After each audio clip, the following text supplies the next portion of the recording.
Okay, the way somebody needs with 99.999% reliability, he's willing to pay for it.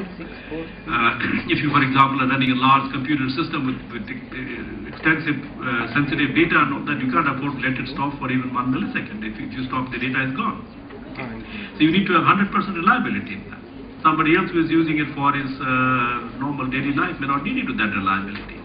But they all draw from the same grid. Okay. So therefore, the number of ways in which the power is being generated and the number of ways it's being utilized, that diversity is so high that it is becoming very difficult to meet it from a common framework. Okay. And so therefore, as Mr. Nene mentioned in the morning, this is the need for a smart grid. Okay. A grid is so large, so big an entity that you really cannot have many parallel ones. You cannot have one grid for the serious user, one grid for the less reliable user, one grid for the morning user, one grid for the evening user. You cannot have that. You have a common grid that has to satisfy everybody's requirement at every level. Okay. Now this is not a very easy problem. This is the reason why smart grids are being considered today. Smart grids are an area of interface between electrical power, because that's what it handles, electronics, because those are the control elements. All the control comes from electronic circuitry, and computers. Okay.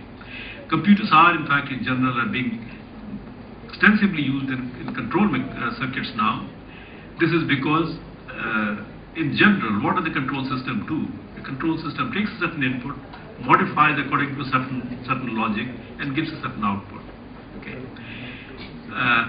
If you use traditional control elements, okay, your relays, your standard control circuitry, you can only implement simple logic within those control elements.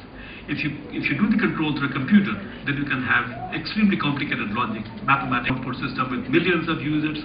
Okay, it's about as complicated a control circuit can be. And so therefore, smart grids are at the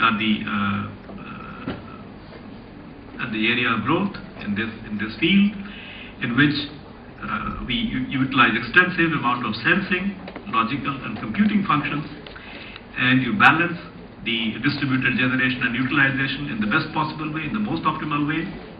You maximize the power quality meaning minimize fluctuations, minimize frequency changes, minimize outages, all those things. Minimize power failures at important installations, prioritize usership. If something has to go, it has to go from the lowest priority user and go from the highest priority user at the latest point. It must be automated, it must respond fast, not like the traditional human-based control systems. These are now fractional millisecond kind of responses are required. When a user wants a certain amount of power and a certain quality, he must be able to get it immediately. And protect the load. No matter what happens to the grid, the load should not be destroyed, or the user's device should not be destroyed. And when it does degrade, it must degrade gracefully, meaning that the failure should not be catastrophic, as we have experienced in the recent past. So this is what is the function of the smart grid, and this is one interface area today, and a frontier area of research and development in science, in electrical engineering and electronic engineering together. Now there are also a lot of excitement that is happening in the basic area of power generation itself. I mentioned to you that hitherto the power generation has been largely dependent on mechanical sources. Does it have to be? It turns out it doesn't have to be. Okay.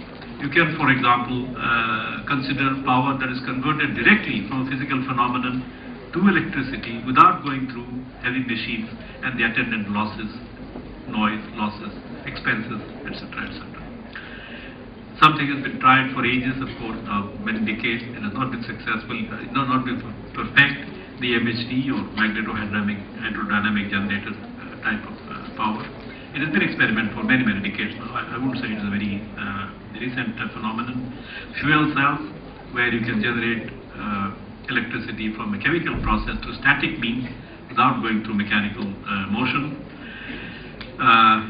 Direct thermal, if you can convert heat directly into electricity without going through a boiler, without going through a steam turbine or steam engine, then you save all that expense, all that metal, all that manufacturing process in between and all that.